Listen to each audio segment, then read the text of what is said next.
Bom, meninas, essa aula vai ser sobre o Espírito Santo, como eu adiantei para algum no início da, da gravação não, da reunião.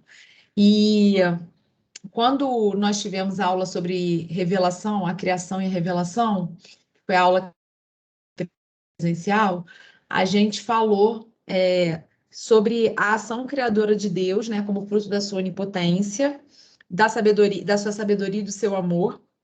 E a gente falou também que a criação se atribui ao Pai, assim como a redenção ao Filho e a santificação ao Espírito Santo. Mas eles são uma só pessoa, um só Deus, né? São três pessoas, mas um só Deus. E é sobre o Espírito Santo, né? Que é esse amor entre Pai e Filho que se revela através do Espírito Santo que nós vamos falar hoje. Vou só compartilhar aqui o slide para a gente começar.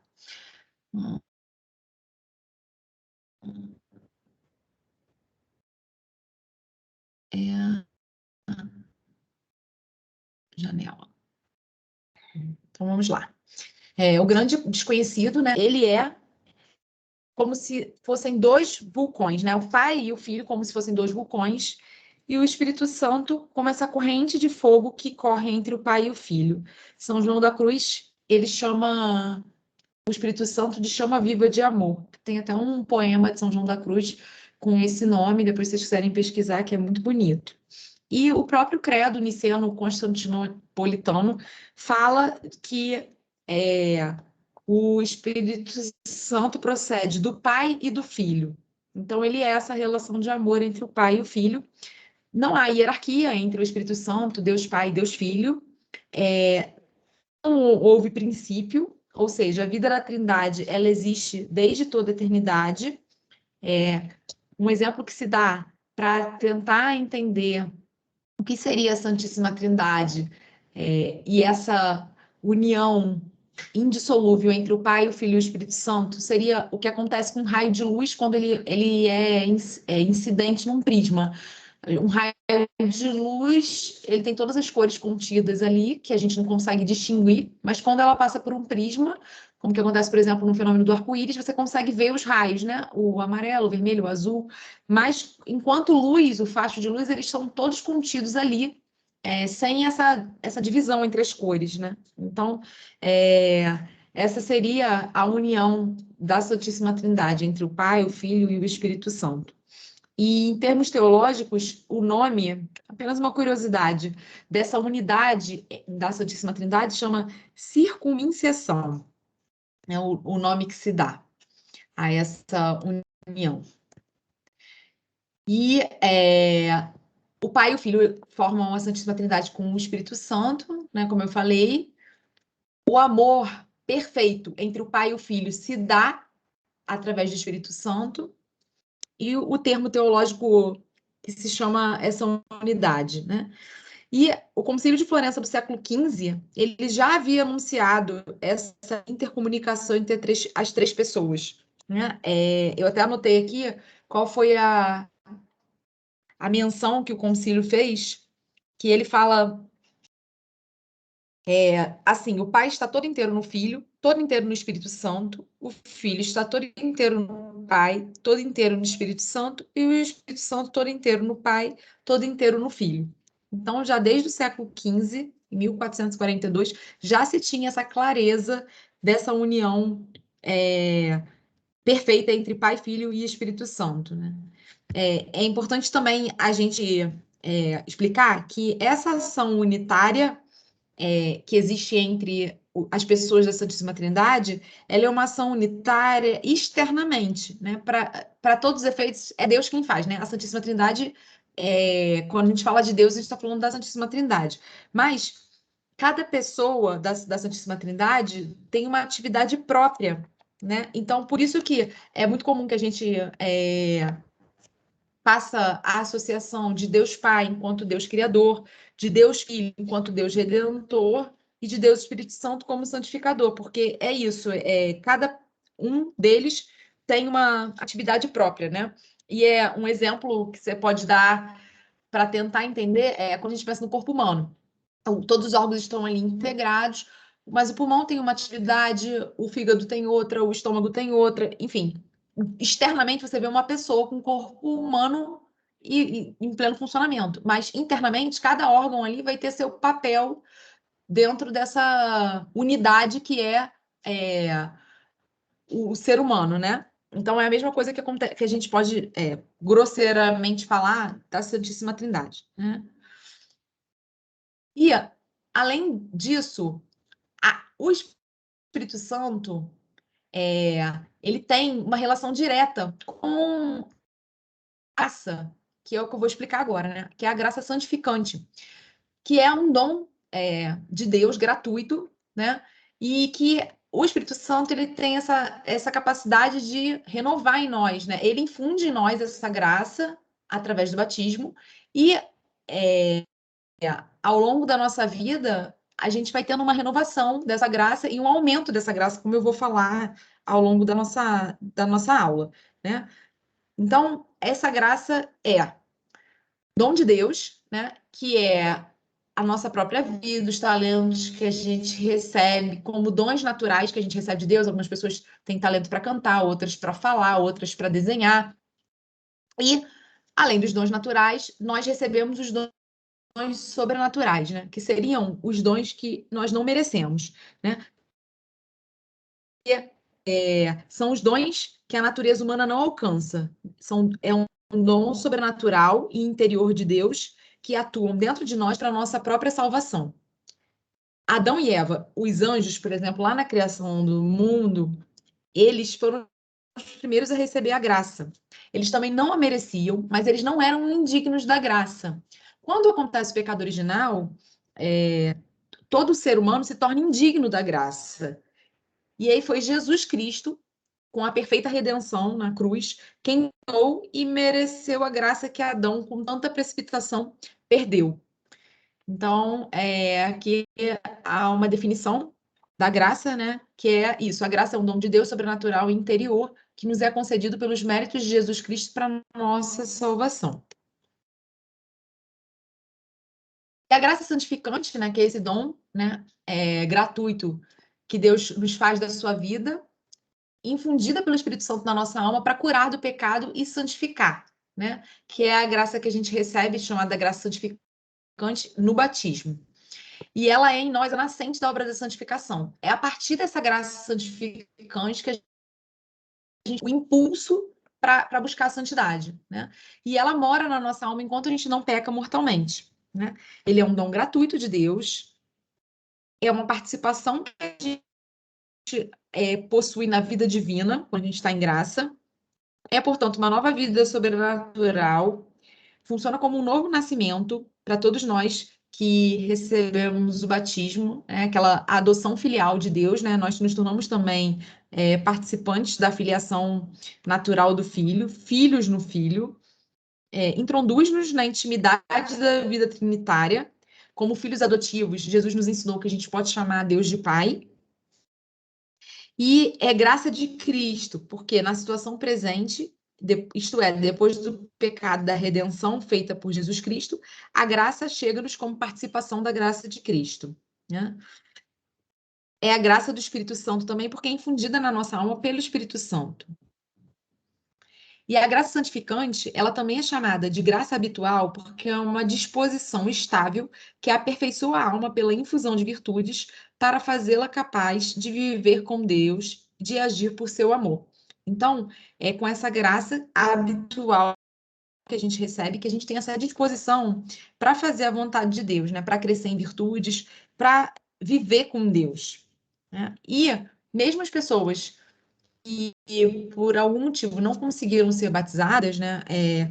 Elas não. É um grande mistério, tá? Mas elas não estão tolhidas totalmente dessa possibilidade de alcançar a graça, porque a igreja entende, né? E a tradição sempre entendeu que pode existir um batismo de intenção. Uma pessoa que nunca teve um contato com a fé católica, com os ensinamentos de Cristo, mas que ela viveu retamente a vida dela, ela tentou fazer o bem, tentou ser melhor para as pessoas, enfim, ela viveu a caridade de uma forma sem conhecer a Deus, né, sem conhecer a Deus enquanto a gente conhece, revelado, né,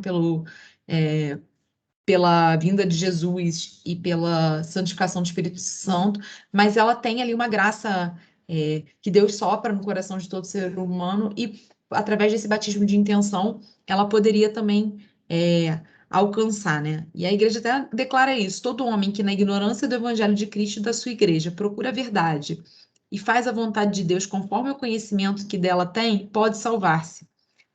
Porque o que se supõe é que essas pessoas, se elas tivessem conhecido a verdade, o evangelho, elas teriam querido se batizar, né? E além dessa graça habitual, né, a gente recebe também a graça atual, né, que é como se fosse quando um carro está lá querendo parar de andar, né, enguiçar, e as pessoas dão aquela empurradinha assim para o carro pegar. Então, essa é a graça atual, né?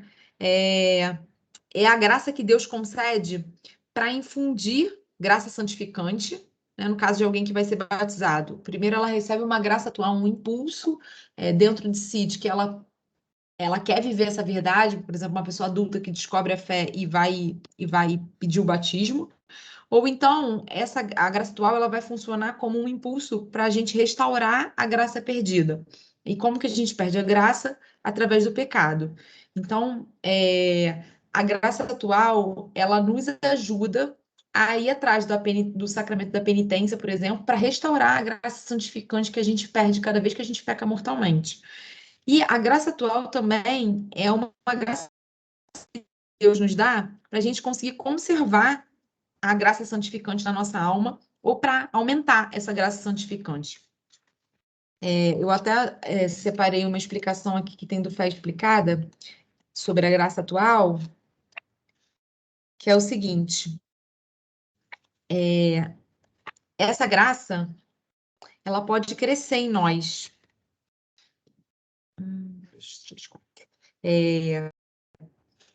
Que é o seguinte, sobre a graça atual, né?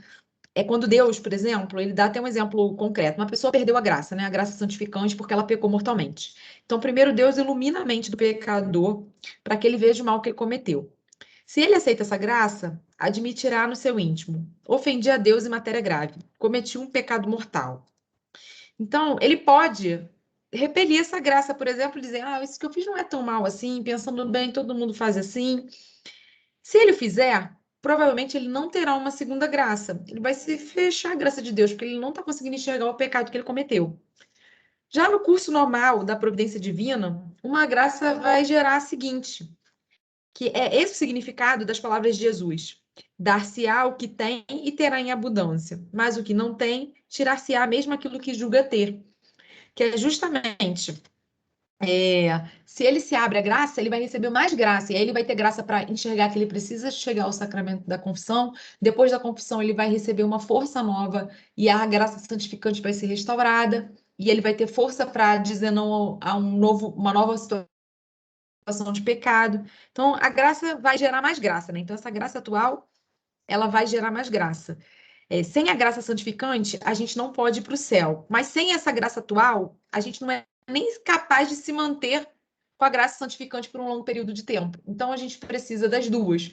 Tanto da graça santificante, que é infundida em nós pelo batismo, quanto essa graça atual, que é esse soprinho que o Espírito Santo vai fazendo na nossa alma para a gente se mover para o querer de Deus. E Deus não nega a ninguém a sua graça, porque quer que todos os homens se salvem. Todos são chamados à santidade. A graça é em nós a fonte da obra santificadora. Cura e eleva a nossa natureza, fazendo-nos capazes de agir como filhos de Deus e de reproduzir a imagem de Cristo, isto é, de sermos outro Cristo. Esta semelhança com Cristo manifesta-se nas virtudes. Mais para frente a gente vai falar das virtudes também, né? A graça santificante, ela pode crescer na nossa alma, de acordo com o nosso empenho, a nossa abertura para Deus, e as graças atuais é que nos ajuda nesse crescimento. Foi o que eu falei, né? A gente recebe a graça santificante quando é batizado, mas esse soprinho que a gente recebe ali no dia a dia é que vai ajudando a gente a aumentar a nossa graça santificante, né? E as fontes principais da graça, para a gente aumentar a graça na nossa alma, a oração e os sacramentos. As orações podem ser as vocais, né, que pode ser a oração litúrgica, por exemplo, na Santa Missa, aquelas orações que a gente faz em algum rito estabelecido pela igreja, como também as orações privadas, uma oração espontânea que a gente faz vocal, né, uma novena. Essas são as orações mais vocais, né? Já a oração mental seria aquela oração que a gente faz com pensamento, sem expor palavras, mas que nos aproxima mais de Deus, até do que as orações vocais. Por exemplo, quando a gente olha para um crucifixo e a gente olha a oração mental, a gente olha para um crucifixo e a gente imagina já o sofrimento de Jesus na cruz, a gente consegue refletir sobre aquilo mais detidamente, ou então a gente lê uma cena do Evangelho, e aí aquela cena, a gente tenta se colocar dentro daquela cena como um personagem a mais, e tenta se imaginar ali diante de Jesus também. Isso é oração mental. E a oração de contemplação é uma oração mais elevada. Santa Teresa, por exemplo, no livro da vida, ela fala dos arrebatamentos que ela tem, que é uma oração que não tem palavras, não tem pensamento, é uma elevação mesmo, assim, em poucos minutos, digamos assim, porque é um tempo que a pessoa não consegue descrever muito bem quanto tempo durou, mas que ela se sente numa união maior com Deus. E, assim, é um objetivo de todo cristão chegar um dia nessa oração de contemplação, que é a que mais aumenta a nossa graça, né? Mas não é impossível, é possível a todos, mas é um grau de oração mais difícil de ser alcançada, assim, no cotidiano, porque ela realmente eleva a alma e a alma descansa em Deus, né? Nessa oração de contemplação. E as outras fontes da graça são os sacramentos, né? A penitência, que é a confissão que restaura em nós a graça santificante, especialmente quando. Deixa eu voltar aqui o slide, que eu acho que ele saiu. Voltou o slide, né? Especialmente a graça santificante, né? Que a gente perde quando a gente peca mortalmente. Então, o sacramento da penitência, ele tem um fim primário de nos devolver essa graça santificante, mas ele também tem um fim secundário de revigorar em nós, né? Revigorar em nós esse desejo de buscar a santidade. E é importante falar sobre isso, sobre essa possibilidade que a penitência, o sacramento da confissão nos dá de revigorar as nossas forças, para dizer da importância de se confessar com frequência. Porque às vezes a pessoa pode achar, mas eu não preciso me confessar, porque eu não tenho pecado, eu não tenho pecado grave, mesmo que sejam só pecados veniais, a importância da confissão está justamente nesse revigoramento da nossa fé, nesse aumento de graça que a gente recebe quando a gente se confessa com mais frequência, né? E o sacramento da penitência, ele nos doa tanta vida quanto a Eucaristia, nesse sentido de nos aumentar a graça para viver mais unido a Cristo, né? É claro que a Eucaristia, ela é o outro sacramento, né, que nos une, é fonte de graça para a gente, porque ela é fonte da vida em excelência, porque é a união com o próprio Jesus. Então, ele, mais do que qualquer outro sacramento, ele nos enriquece e intensifica a vida da graça em nós. Mas a penitência também tem um grande valor, né? Mesmo sem comunhão, a Santa Missa também é outra fonte de graça, né? Porque ela tem um valor infinito por si só, né? Então, as graças da missa crescem em nós à medida que, consciente e ativamente, também nós nos oferecemos ao sacrifício de Cristo, ao sacrifício, né? O oferecimento que Cristo faz de si próprio na missa, né? Então, também vale destacar que, por um lado, a graça é um dom gratuito, ou seja, a gente não consegue obter a graça com as nossas próprias forças, mas ela não aumenta em nós se a gente também não se abrir a Deus, né? Então, a gente só consegue alcançar essa graça se a gente também deixa que Deus penetre em nós, né? E o que acontece quando a gente recebe essa graça santificante? A gente tem, e a gente se deixa conduzir, né, por uma vida de busca pela santidade.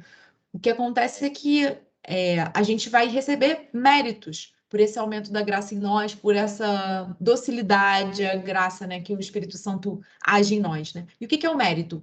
É uma propriedade que a gente recebe por uma obra boa, né? É uma recompensa, né? Que a gente vai ter, né, a gente vai ter mérito, ou seja, a gente vai estar habilitado a receber uma recompensa a partir das nossas boas obras, né?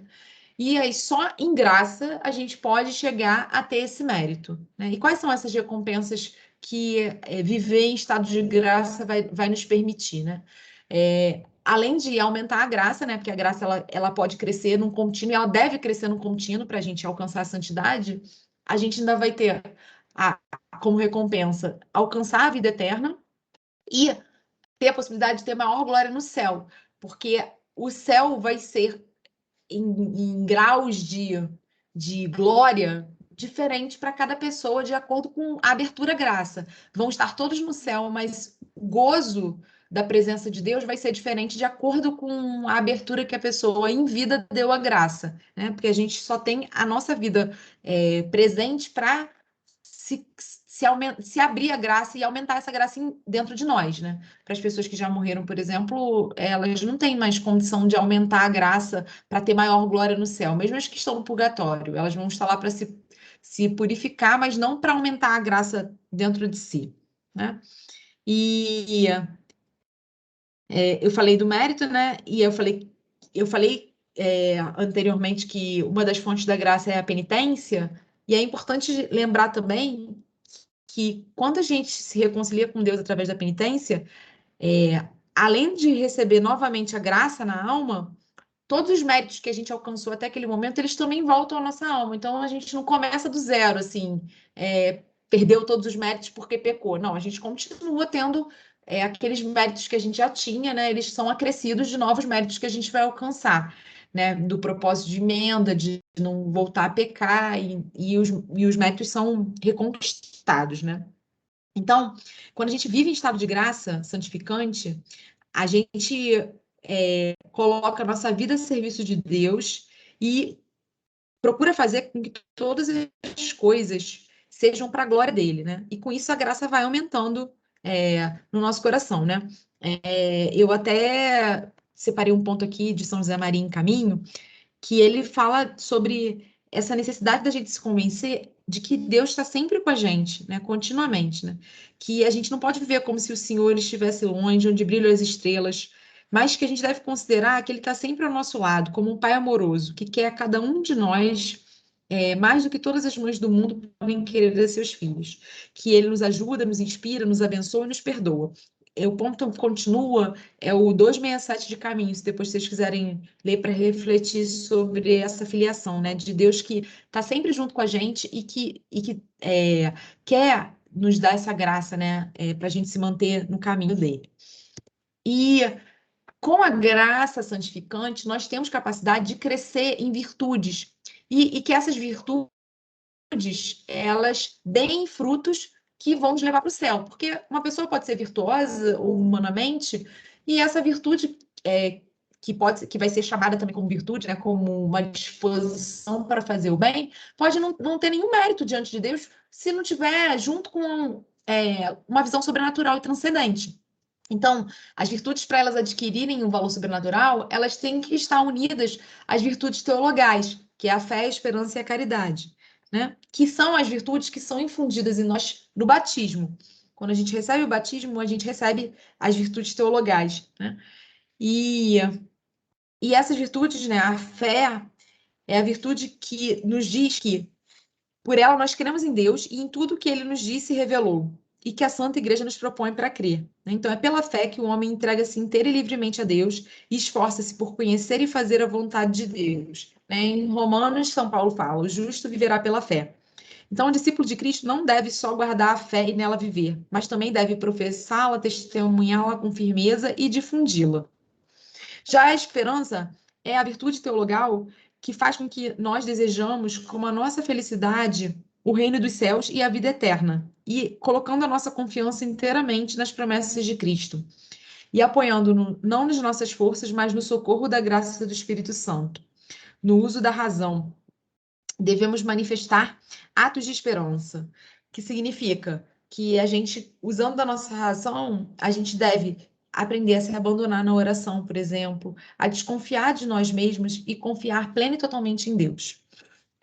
Além disso, é importante que a gente saiba que as virtudes teologais, elas podem alcançar, inclusive, os nossos parentes que não acreditam em Deus, por exemplo, ou que se afastaram da fé, né? Que a gente deve, especialmente, não perder de vista que essa esperança cristã se aplica aos demais, não só a nós mesmos, né? Deus não quer só a minha salvação, mas a de todos os homens. Então, esta verdade leva-nos a não nos cansar de pedir pelos pecadores e descrentes, especialmente pelos mais próximos, por relação de parentesco e de amizade. Os teólogos católicos ensinam que Deus nunca retira completamente a sua graça, nem sequer aos pecadores mais empedernidos. Quando a Bíblia diz que Deus endurece o seu coração para com o pecador, como, por exemplo, fala lá do faraó que se opôs a Moisés, e aí que Deus endureceu o coração, não é senão um modo figurado de descrever a reação do pecador. Quem endurece o coração é o pecador.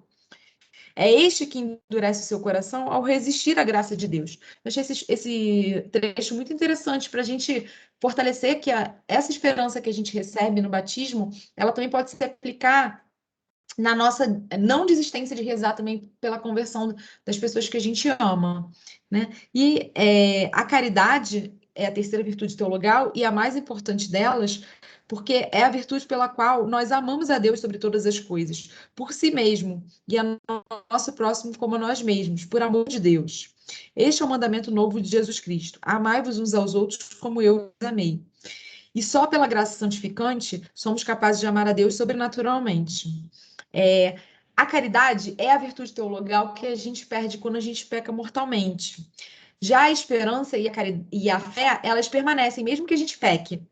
Porque a esperança a gente só perde se a gente se desesperar em relação à nossa vida e não acreditar mais na bondade e na misericórdia de Deus. E a gente só perde a fé se a gente para de crer em Deus. Então, quando a gente peca mortalmente, a gente não perde a fé e a esperança primordialmente, né? A menos que seja um pecado, uma apostasia, uma negação da fé, enfim, aí vai perder. Mas, de modo geral, se for um pecado mortal que não viole a nossa fé ou a nossa esperança, essas outras virtudes elas vão permanecer na alma, né? Mesmo quando a gente perde a caridade. E é legal porque a gente não perde elas em vida, mas no céu a gente não precisa delas, porque no céu a gente só vai precisar da caridade. As outras virtudes, elas só servem para nos conduzir para Deus. A única que nos une a Deus de verdade é a caridade. Então, no céu não tem por que ter outras virtudes, porque a gente já vai estar unido ao amor. E agora eu vou falar das virtudes humanas, né? As virtudes humanas, elas são atitudes firmes, disposições habituais do nosso entendimento, da nossa vontade para regular os nossos atos e nos ajudar na ordenação das nossas paixões e a nos guiar segundo a razão e a fé. Então, as virtudes humanas, elas vão ser frutos de ações moralmente boas que a gente faz. E a teologia sempre destacou que existem 4 virtudes que são consideradas cardeais, porque é delas que emanam todas as virtudes. Elas também são consideradas sobrenaturais, porque elas também derivam da graça santificante que a gente recebe no batismo. Essas 4, né? Prudência, justiça, fortaleza e temperança. E para alcançá-las, a gente tem que tirar todos os obstáculos à ação da graça. Quais são esses obstáculos? Os principais? A nossa ignorância, né? A nossa dificuldade de querer se abrir para conhecer, para entender também quais são essas virtudes. Outro obstáculo que a gente deve afastar para que a graça possa agir em nós, os nossos maus hábitos, os defeitos do nosso caráter. À medida que a gente vai se afastando desses vícios, essas virtudes também vão tendo condição de dar frutos em nós, né? E eu vou rapidamente explicar quais são essas virtudes.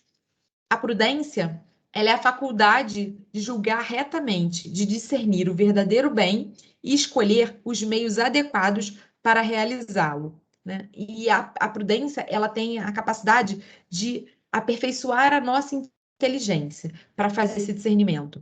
Já a justiça, ela aperfeiçoa a nossa vontade, que é dar a Deus e ao próximo o que lhe é devido. A fortaleza, ela é para nos ajudar a fazer o bem, apesar das dificuldades, né? E um exemplo que a gente tem de pessoas fortes com perfeição são os mártires, por exemplo, que preferiam antes morrer do que pecar. Então, essa é a fortaleza genuína, né? Ela é aquela rocha firme que nos ajuda a fazer o que a gente deve fazer. E a temperança é a virtude que nos ajuda a dominar nossos desejos e a usar dignamente das coisas que agradam os sentidos. Então, é com a temperança que a gente consegue regular os prazeres sensíveis, né? O prazer da comida, o prazer de um lazer, o prazer da sexualidade, que deve ser vivida dentro do casamento. Tudo isso encontra, né, o seu equilíbrio na virtude da temperança. E, além das virtudes, nós temos a capacidade, né, de receber os dons do Espírito Santo que nos ajudam a viver melhor essas virtudes. Né? Os dons do Espírito Santo também são frutos da graça santificante, né? Digamos que numa visão humana, a gente teria o recebimento das virtudes como um elemento da graça santificante, e numa visão transcendental, a gente recebe também os dons do Espírito Santo. Tanto as virtudes quanto os dons do Espírito Santo, eles, na nossa visão cristã, eles vão ser infundidos a partir da graça santificante. Mas há virtudes, como eu falei quando eu estava explicando as virtudes, que humanamente, aos olhos humanos, a pessoa poderia adquirir por si própria, né? Mas ela não vai ter um valor de graça, um valor de união com Deus, se não houver, junto com esse exercício das virtudes, um olhar voltado para a vontade de Deus, para querer estar unido a Deus, né? E os dons do Espírito Santo são dons puramente espirituais mesmo, que a gente recebe por graça de Deus, para aumentar em nós os nossos impulsos à graça, né? Os dons do Espírito Santo, eles são qualidades que se comunicam na nossa alma, tornando a nossa alma mais sensível aos movimentos da graça, e eles vêm para facilitar a prática das virtudes, né? A virtude se torna mais fácil recebendo os dons do Espírito Santo, né? Estando aberto ao movimento desses dons. E quais são esses dons? Sabedoria, entendimento, conselho, fortaleza, ciência, piedade e temor de Deus, né? São 7 esses dons. A sabedoria, ela é esse dom de saber apreciar as coisas de Deus e encarar os bens desse mundo como degraus para a santidade e não como fins em si mesmo. Só beber uma aguinha aqui, pessoal.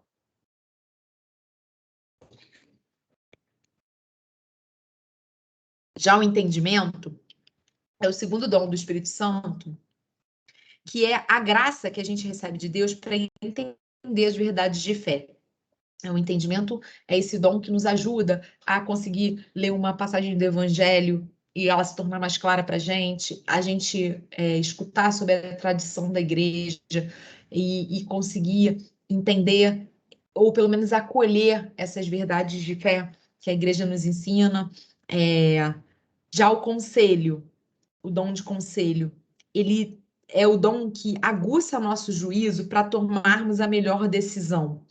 Qual será a melhor decisão? Aquela que é a melhor decisão para aumentar a glória de Deus, né? Para a maior glória de Deus. Então, quando a gente não tiver em estado de graça, é muito mais difícil a gente conseguir tomar uma decisão acertada, porque esse dom do conselho vai estar enfraquecido em nós, porque a gente não vai estar gozando da graça santificante, né?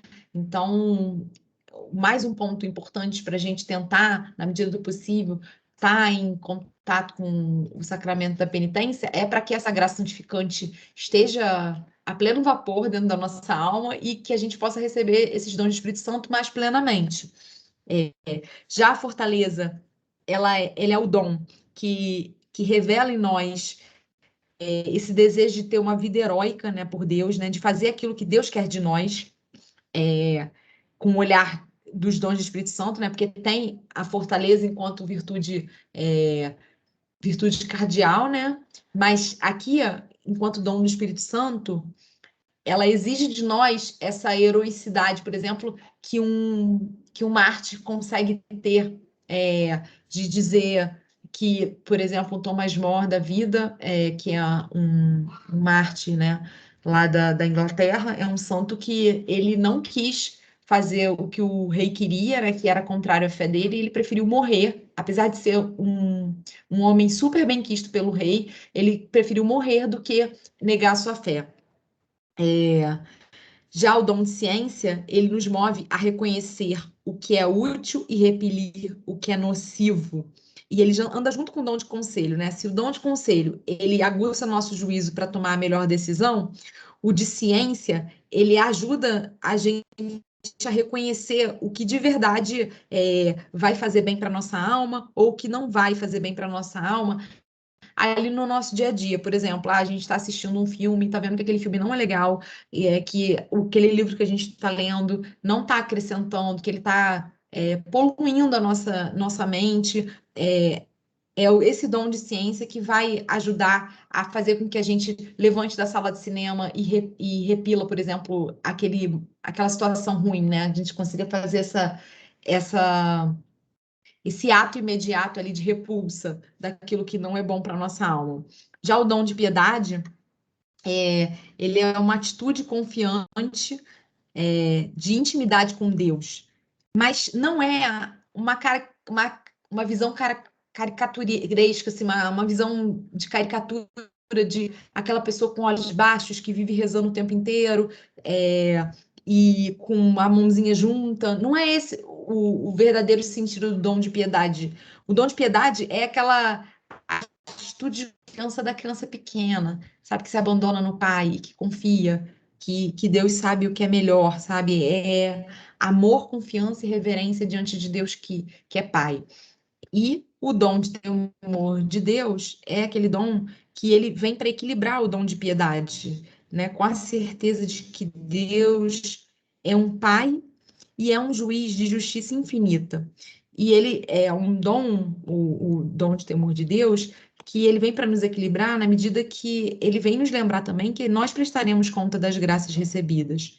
Então, o santo temor de Deus, ele não é para nos causar medo, mas ele é para nos causar um desejo de não ofender a Deus, né? De querer mesmo fazer aquilo que Deus quer, amando mais a Deus.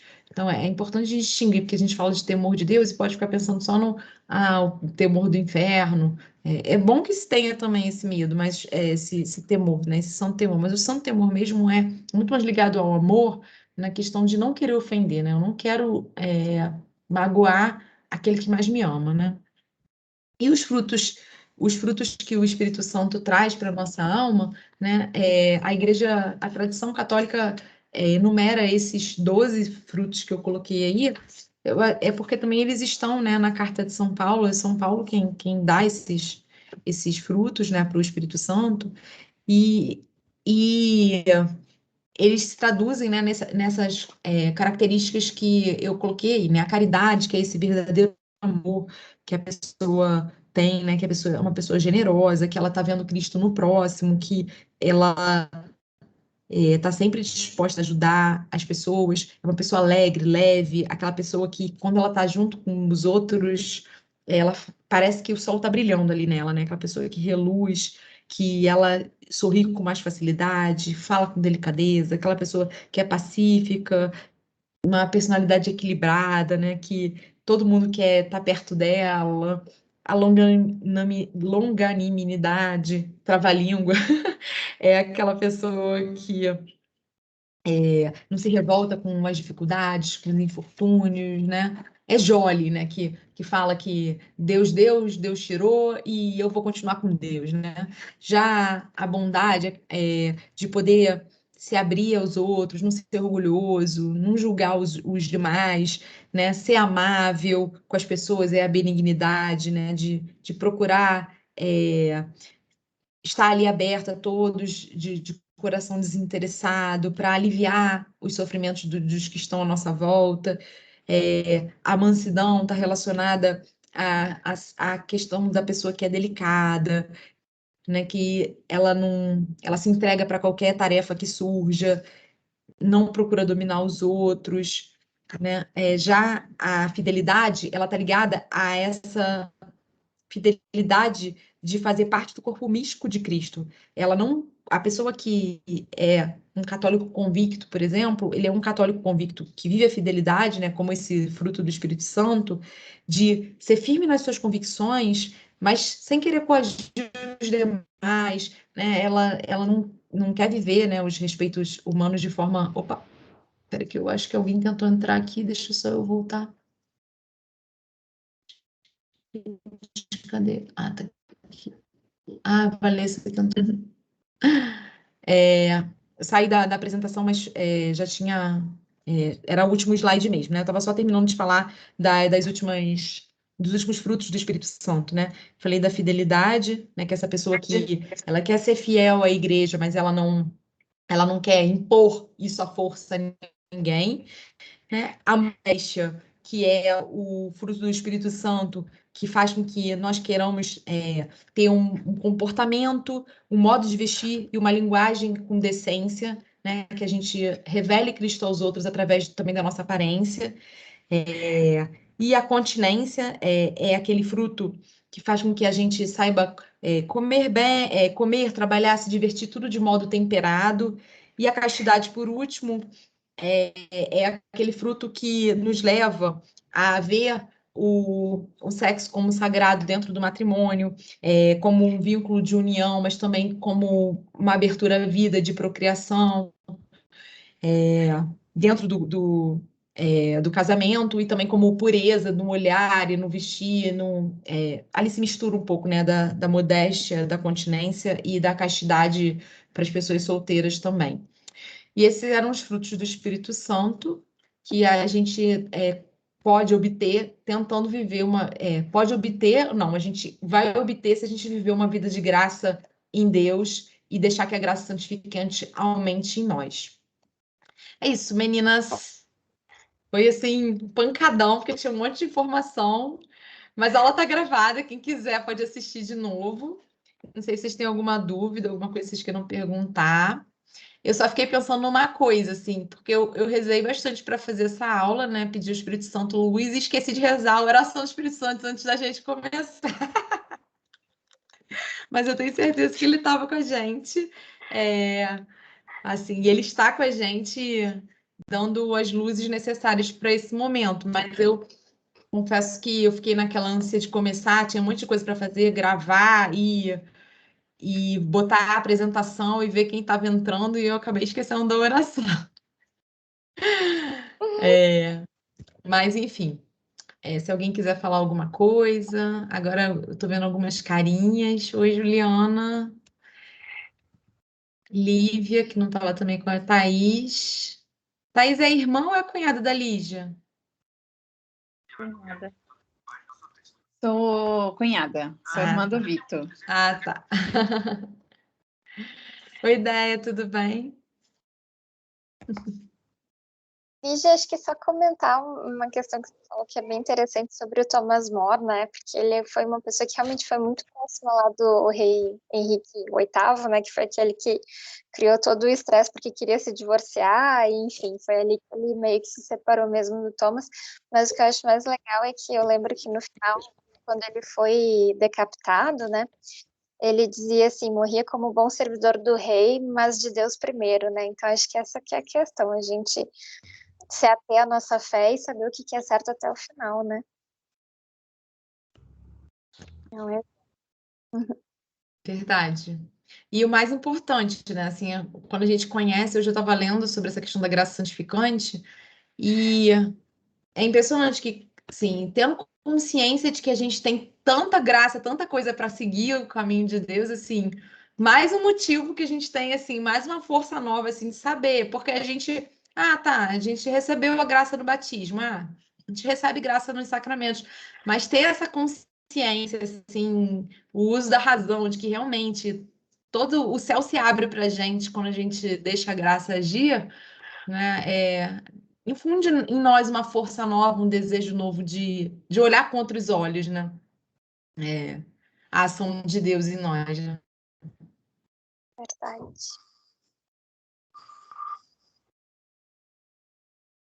E aí? Mais alguém? Eu quero só dar oi. Eu entrei pra Oi, dar Vanessa! oi. Eu, Achei que você fosse me deixar na enrascada do início ao fim. Na reunião, ela falei, eu vou lá ver a Pri e as meninas. Ela veio se certificar de que eu tinha conseguido abrir a reunião.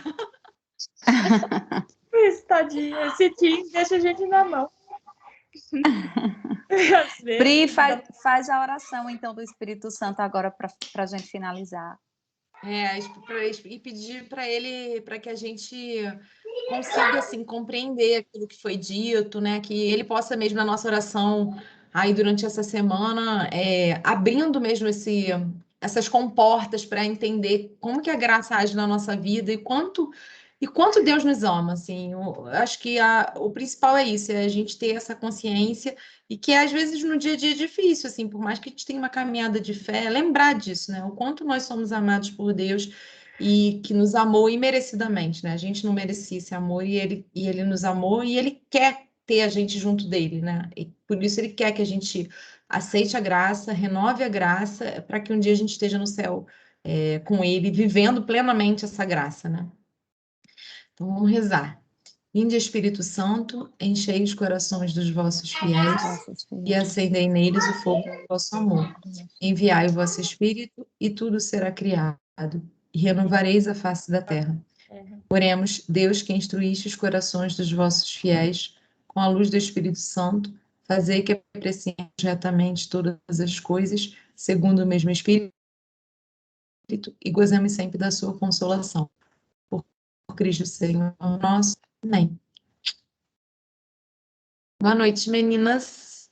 boa noite. boa noite. Boa noite, Ó, meninas. tchau. Fiquem Só com lembrando, Deus.